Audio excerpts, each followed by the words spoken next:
Hello, my dear friends. Welcome to Elite Polytechnic. This is lecture number 4 of Unit 1 IT System. इस वाले lecture में हम लोग पढ़ने वाले हैं वेरियस हार्डवेयर कंपोनेंट। बट हम लोग का पिछले वाले लेक्चर में हम लोगों ने पढ़ा था कि ब्राउज़र और search engine and digital India portal के बारे में। बट उसमें हम लोगों ने एक टॉपिक को मिस कर दिया था जो कि था कॉलेज पोर्टल। तो इस वाले लेक्चर में हम लोग पहले कॉलेज पोर्टल को कवर करेंगे एंड देन हम लोग मूव ऑन करेंगे वेरियस हार्डवेयर कंपोनेंट की तरफ। तो चलिए इस लेक्चर को स्टार्ट करते हैं।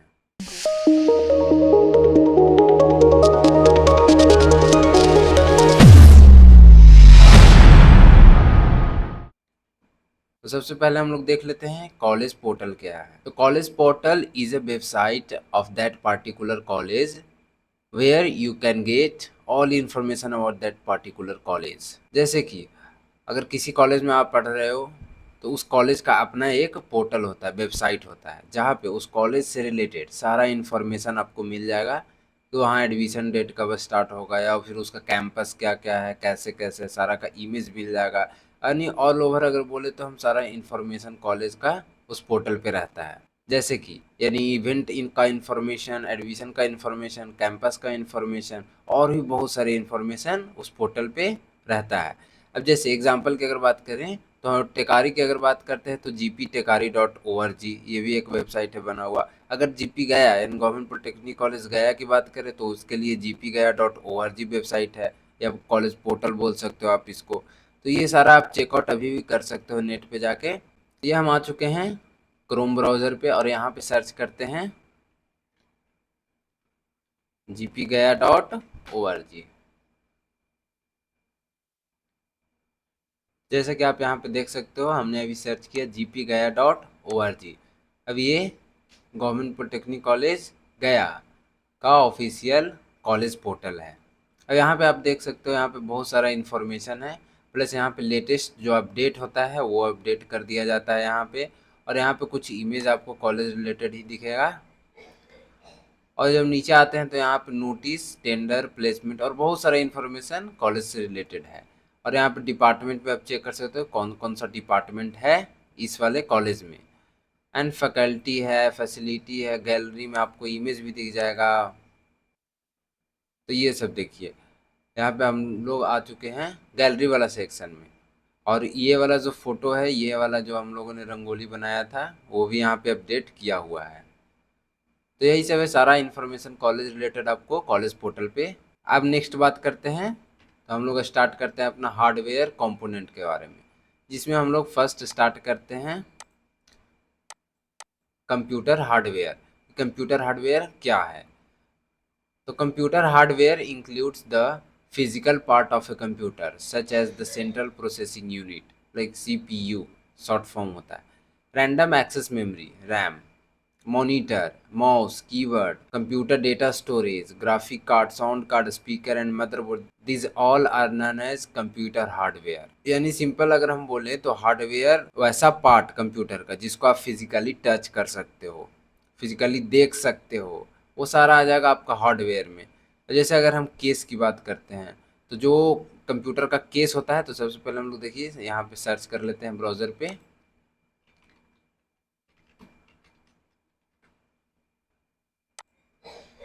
ये देखिए कुछ इस तरह का जो केस होता है जिसमें कि कंप्यूटर का सारा अरेंज होता है अंदर का पार्ट हार्डवेयर। तो इस केस को भी हम लोग टच कर सकते हैं फिजिकली, तो ये भी हार्डवेयर हो गया।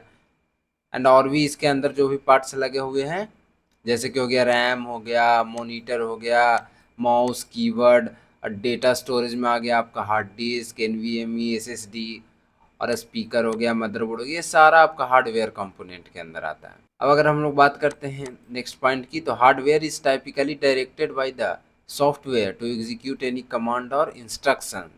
हार्डवेयर सिंपली जो भी है वो सॉफ्टवेयर के थ्रू उसको इंस्ट्रक्शंस मिलता है और उसको हार्डवेयर एग्जीक्यूट करता है। अगर हम लोग बात करें ऑपरेटिंग सिस्टम की तो वो एक सॉफ्टवेयर है और सॉफ्टवेयर में भी वो सिस्टम सॉफ्टवेयर है।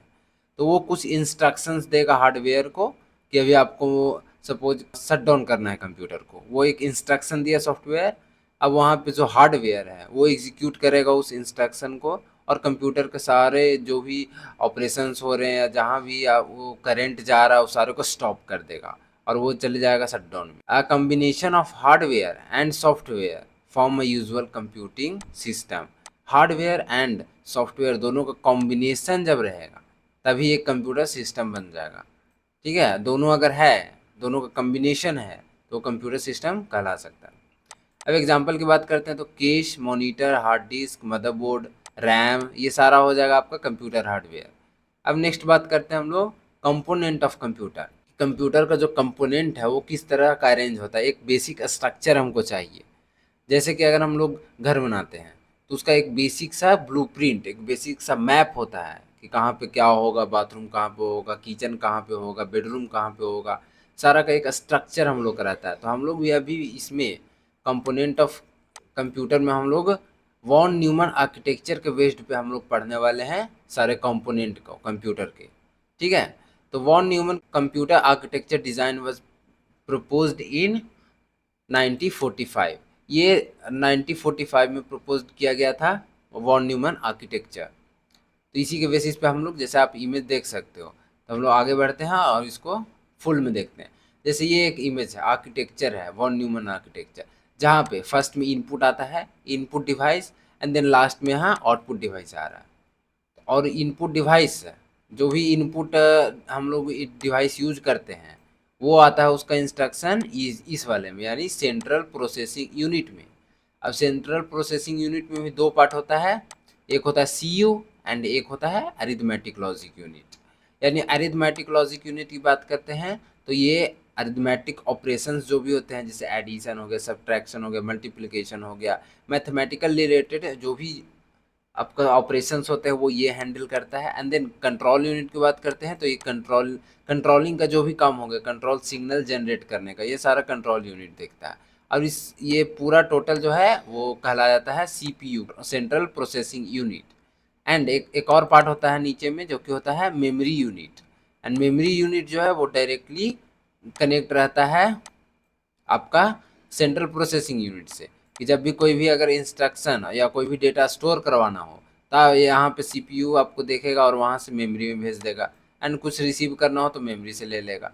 एंड देन लास्ट में आता है आउटपुट डिवाइस, जो कि प्रोसेस यहाँ पे करने के बाद मिडिल में इधर से आउटपुट डिवाइस के जरिए, यानी मॉनिटर हो गया, स्पीकर हो गया, इसके जरिए जो भी प्रोसेस हुआ डेटा है उसको आउटपुट में दिखाता है। अब नेक्स्ट बात करते हैं, इसको हम लोग डिटेल से पढ़ते हैं कि इनपुट डिवाइस क्या है। Input device enables the users to send the data, information और control signals to a computer. अगर हमें किसी भी चीज़ को समझाना है कंप्यूटर को तो हम लोग उसको तो ऐसे ही नहीं समझा सकते हैं, लाइक बोल के या तो फिर एक आध चमेटा मार के, ऐसे तो नहीं समझा सकते हैं कंप्यूटर को हम लोग। तो कंप्यूटर को समझाने के लिए कुछ डेटा को हम लोग को इनपुट देना होगा। एंड इनपुट देने के लिए हम लोग इनपुट डिवाइस का यूज़ करते हैं। लाइक अगर कीबोर्ड से हम लोग कुछ उसको टेक्स्ट में देना है तो कीबोर्ड का यूज़ करेंगे, या तो कहीं पे हम लोग क्लिक करना है, जो भी करना, माउस का यूज़ करेंगे और सारा इनपुट हम लोग देंगे। तो वही यहाँ पे कह रहा है input device enable the user to send the data. Input device जो है वो यूज़र्स को अलाउ करता है कि आप डेटा दे सकते हो कंप्यूटर को, इंफॉर्मेशन और control signals to a computer. Example में बात करें तो keyboard, mouse, scanner, joystick, microphone, ETC, ये सारा आ गया आपका इनपुट डिवाइस में। अब नेक्स्ट बात करते हैं आउटपुट डिवाइस।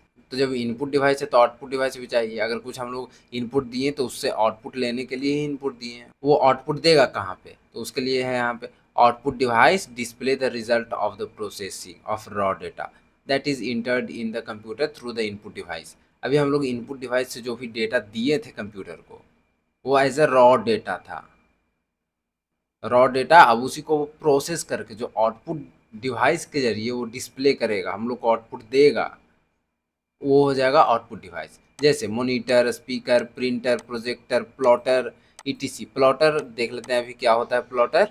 जैसे फ्लेक्स, फ्लेक्स जो होता है ना कि बड़ा बड़ा बैनर हम लोग छपवाते हैं, या आप रास्ते में देखे होंगे बहुत बड़ा बड़ा बैनर, वही प्लॉटर मशीन से ही होता है। तो ये एक आउटपुट डिवाइस हो गया। अब इमेज की बात करते हैं तो इनपुट डिवाइस में आ जाता है, जैसे कीबोर्ड हो गया, माउस हो गया, वेब कैमरा हो गया, स्कैनर हो गया, लाइट पेन हो गया। लाइट पेन हो गया कि आप आईपैड पे लिखोगे तो इसके जरिए ही इनपुट दोगे, या तो फिर स्मार्ट बोर्ड पे, स्मार्ट बोर्ड जो होता है उस पर भी इनपुट देने के लिए लाइट पेन का यूज़ करते हैं। एंड देन आ गया जॉयस्टिक, ट्रैक बॉल, ये सारा इनपुट डिवाइस हो गया। अब आउटपुट डिवाइस देखते हैं। यहाँ पे आ गया monitor, printer, speaker, headset, projector, plotter. ये देखिए, ये बड़ा सा फ्लेक्स यहाँ पे आउटपुट में निकाल रहा। तो ये सब हो गया आउटपुट डिवाइसेस। अब देखते हैं हम लोग सेंट्रल प्रोसेसिंग यूनिट। ये बहुत ही इम्पॉर्टेंट पार्ट हो जाता है कंप्यूटर के लिए। द सेंट्रल प्रोसेसिंग यूनिट यानी कि CPU is the primary component of a computer that act as its control centre. यानी कि ये जो सीपीयू है वो एज अ प्राइमरी कंपोनेंट होता है कंप्यूटर के लिए, जो कि कंट्रोल सेंटर माना जाता है।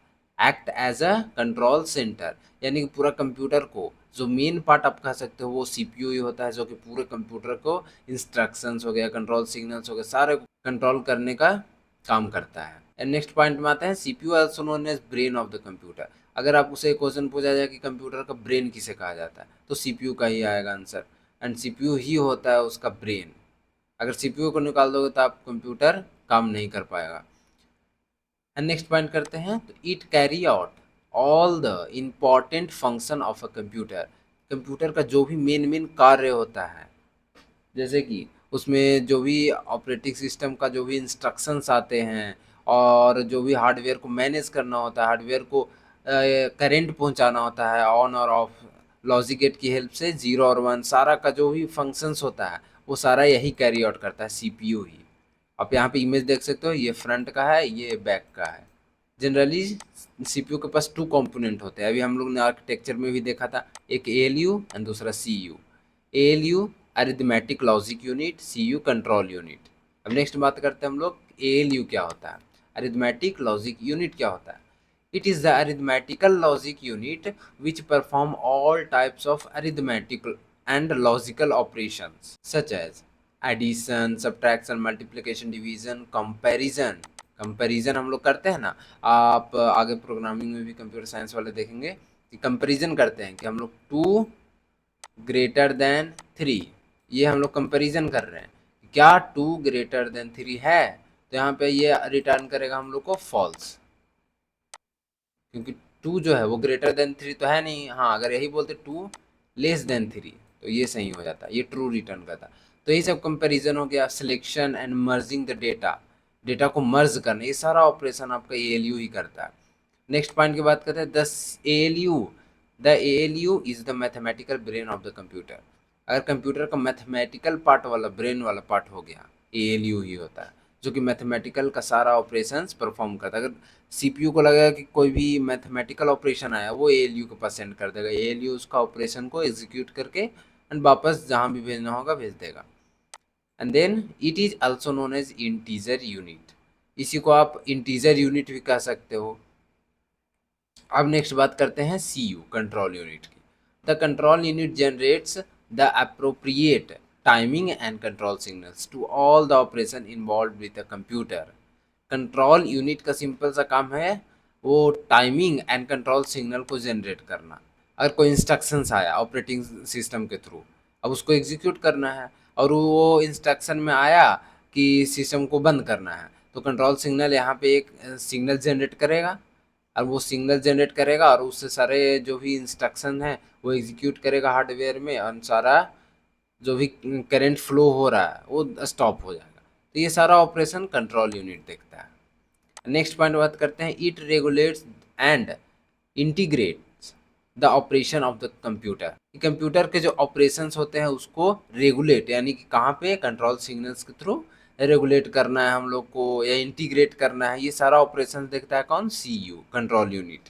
नेक्स्ट बात करते हैं, all types of control related task handle bye CPU. जो भी कंट्रोल रिलेटेड टास्क होता है, जो भी वैसा ऑपरेशंस आता है, वैसा वैसा कोई भी फंक्शंस आता है जिसको कि एग्जीक्यूट करना होगा एंड कंट्रोल रिलेटेड आता है, जहाँ पे कि कंट्रोल की बात होती है कि अगर हमें इसे कंट्रोल करना है कोई किसी भी चीज़ को, तो वो सारा काम करेगा आपका सीयू। अब नेक्स्ट बात करते हैं हम लोग फंक्शन ऑफ सीयू। अभी हम लोग देखे थे कि जो भी फंक्शन आता है, मेन फंक्शन, वो सारा सीयू एग्जीक्यूट करता है, राइट। फंक्शन ऑफ सीयू, अभी हम लोग देखे थे कंट्रोल यूनिट क्या करता है, जो भी लॉजिकल फंक्शंस होते हैं जो कि कंट्रोल करने वाले जो भी फंक्शंस आते हैं सारे को एग्जीक्यूट करता है। एंड देन उसके पॉइंट के बारे में बात करते हैं, it control data from inside the processor. Processor processor के अंदर जो भी काम हो रहा है, प्रोसेस हो रहा है, उसका जो डेटा है उसको कंट्रोल करता है। कंट्रोल यूनिट अभी हम लोग पढ़े थे अभी पीछे में, ये देखिए यहाँ पे, all types of control related task handle by CU. Control related task सारा जो है वो सीयू के द्वारा हैंडल किया जाता है। तो वही हम लोग यहाँ पे देख रहे हैं कि प्रोसेसर के अंदर जो भी डेटा प्रोसेस हो रहा है या प्रोसेस डेटा है, उस सारे को कंट्रोल करने का काम कौन करेगा? सीयू। नेक्स्ट पॉइंट में है इट रिसीव एक्सटर्नल इंस्ट्रक्शन और commands to which it convert to sequence of control signals. External instructions और कमांड को ये रिसीव करता है, to which it converts to sequence of control signal. जैसे एक्सटर्नल जो भी इंस्ट्रक्शंस एंड कमांड आया, जैसे कि अगर हम कोई इनपुट डिवाइस अभी इंसर्ट किए कंप्यूटर में, तो वहाँ से भी एक इंस्ट्रक्शन आएगा कि अब इसको वो ड्राइवर के थ्रू हम लोग हैंडल कर लेंगे कि ये कैसे काम करता है, ये सारा तो ड्राइवर के थ्रू फिर हम लोग देखेंगे। बट वहाँ से जो भी इंस्ट्रक्शंस आया और कमांड आया, उसको भी कन्वर्ट पहले करेगा कंट्रोल सिग्नल्स में, कि उसका कैसे वो सिग्नल जनरेट करेगा कि कैसे काम करेगा वो कंट्रोल यूनिट, एंड उसके बाद वो आगे का काम एग्जीक्यूट करेगा।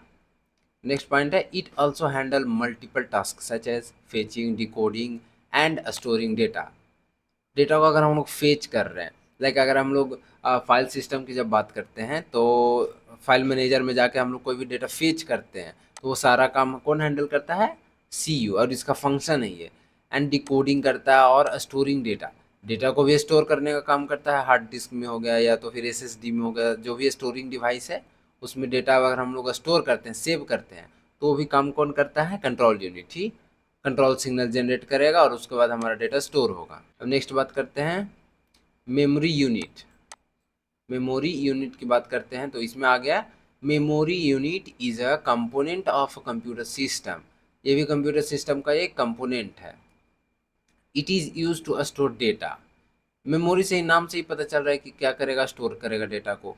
Instructions and information, information instructions किसी भी तरह का डेटा होता है उसको स्टोर करता है। It is actually work area of a computer where the CPU store the data. ये एक ऐसा एरिया है, मेमोरी यूनिट ऐसा एरिया है जहाँ पे, यहाँ पे अगर सीपीयू है, लाइक प्रोसेस है, इसको अगर कोई भी डेटा को स्टोर करवाना तो ये सीधे यहाँ पे जाएगा कि एज ए मेमोरी है। अब सीपीयू क्या करेगा? तो वहाँ से उसको रिसीव कर लेगा, वो वाला जो गाना है, ठीक है। तो ऐसे ही काम करता है। अब नेक्स्ट बात करते हैं generally two types of memory. Generally memory two types का होता है।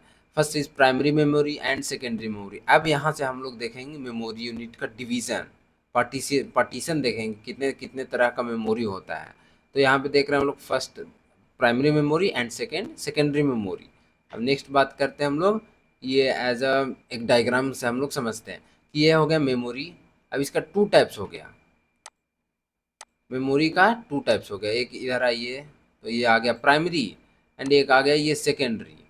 अब प्राइमरी के अंदर अगर हम लोग बात करते हैं तो ये टू पार्ट में डिवाइड होता है। सिंपल सा है कि एक रोम हो गया, रैम हो गया, दो तरह का होता है। हम लोग सारा एक्सप्लेन करके पढ़ेंगे कि रैम क्या होता है, रोम क्या होता है, डिफरेंस क्या होता है। अब रोम में अगर हम लोग बात करते हैं तो यहाँ पे देखिए एक पी रोम है, ई पी रोम है, डबल ई पी रोम है। ये पी रोम हो गया programmable ROM, ROM it means read only memory. Programmable read only memory, erasable programmable read only memory, electrically erasable programmable read only memory. ये सारा types हो गया रोम का, तो हम लोग इसको ही पढ़ेंगे। अब सेकेंडरी में हम लोग देख सकते हैं कि एच डी डी हो गया, एफ डी डी हो गया, D V D, pen drive, ये सब सब सेकेंडरी का एग्जाम्पल है। जैसे समझिए ये सब पार्ट नहीं है बट एग्जाम्पल है। तो ये सारा सेकेंडरी में आ गया। अब यहाँ पे हम लोग थोड़ा सा देख लेते हैं कि यूनिट, मेजरमेंट का यूनिट, मेमोरी को आखिर हम लोग नापेंगे कैसे? नाप तोल हम लोग पढ़ते हैं तो नापेंगे कैसे? जैसे हम लोग किसी भी चीज़ को किलो में, मीटर में, सेंटीमीटर में नापते हैं ना, तो इसी तरह से मेमोरी को हम लोग मेजरमेंट किस तरह से करेंगे? तो यहाँ पे सिंपल सा आप देख सकते हो, एक बीट अगर हम बोले, एक बीट मतलब या तो जीरो या तो वन, बाइनरी डेटा ही इसमें स्टोर होगा एक बीट में। या तो जीरो, ये अपने आप में एक बीट है, ये अपने आप में एक बीट है, तो दोनों में से कोई एक ही स्टोर होगा, जीरो या तो वन। अब अगर 8 बीट की बात करते हैं, ये एक बीट था, अब 8 बीट की बात करते हैं, 1 बाइट इट मीन्स 8 बीट, और 1 बाइट का मतलब 2 निब्बल, है ना। 1 बाइट का मतलब 2 निब्बल। अब 1 KB में कितना स्टोर हो सकता है डेटा, और डेटा इट मीन्स क्या, 1 KB मतलब कितना बाइट, तो 1024 बाइट में आता है 1 KB, KB it means kilo byte. अब 1024 KB में हम लोग को देखते हैं तो 1 MB होता है, और 1024 MB में इसी तरह से करते जाइए आप। 1024 MB में 1 GB होता है, 1024 GB में 1 TB होगा, 1024 TB में 1 PB होगा, पेटाबाइट, एंड 1024 PB में 1 EB होगा, एक्साबाइट, और 1024 EB में 1 ZB होगा यानी जीटाबाइट, एंड 1024 ZB में 1 योट्टाबाइट होगा, एंड 1024 योट्टाबाइट में 1 ब्रोंटोबाइट होगा, एंड 1024 ब्रोंटोबाइट की अगर बात करते हैं हम लोग तो 1 जियोपोबाइट होगा, 1 जियोपोबाइट। अब हम लोग यहाँ पे MB KB ये सब तो देखे ही हुए हैं, अभी GB तक हम लोग हैं, और TB भी आप सुने होंगे ज़्यादा से ज़्यादा। PB अभी आप हो सकता है ना सुने हों, PB हम लोग TB तक अभी सुने हैं। तो ये सारा हो गया मेजरमेंट ऑफ मेमोरी। आप लोग इसको नोट भी कर सकते हैं, अदरवाइज ये वाला जो PDF है ये तो आप लोग को हम प्रोवाइड कर ही देंगे। चलिए, अब हम लोग यहाँ पे लिखा हुआ है इन नेक्स्ट अपकमिंग लेक्चर, अगला आने वाले लेक्चर में we continue with the topic types of memory. अभी हम लोग मेमोरी पढ़े थे, उसका डायग्राम के थ्रू देखे थे टाइप्स कितना होता है। अब सारे टाइप्स को हम लोग एक्सप्लेन करेंगे अगले वाले लेक्चर में। तो ये था लेक्चर नंबर 4, यूनिट नंबर 1 का लेक्चर नंबर 4। तो लेक्चर नंबर 5 में हम लोग मिलते हैं टाइप्स ऑफ मेमोरी के साथ। तो आप लोग अच्छे से पढ़िए, नोट्स बनाइए, और ये नोट्स कहाँ मिलेगा तो ये भी अभी हम बता दे रहे हैं आप लोग को कि आप अपने ब्राउज़र पे आइए, और ब्राउज़र पे आने के बाद यहाँ पे सर्च कीजिए 59notes.blogspot.com, ऐसे डिस्क्रिप्शन में लिंक दिया रहेगा, आप वहाँ से डायरेक्ट जा सकते हो। ये वाले वेबसाइट पे आप आ जाओगे तो यहाँ पे आपको ऊपर में ही दिखेगा, और नहीं तो यहाँ पे अलग से एक सेक्शन में बना दूंगा। आप लोग जब देखोगे तो यहाँ पे एक सेक्शन यूट्यूब का अलग से दी जाएगा, या तो इलीट पॉलिटेक्निक कुछ नाम से सेक्शन दी जाएगा। अगले वाले लेक्चर में मैं बता भी दूंगा, ठीक है। तो इस लेक्चर में इतना ही, मिलते हैं अगले लेक्चर में टाइप्स ऑफ मेमोरी के साथ। सो आप लोग रिवीजन करके आइएगा, अगले वाले लेक्चर में हम लोग मेमोरी का टाइप्स के साथ पढ़ेंगे।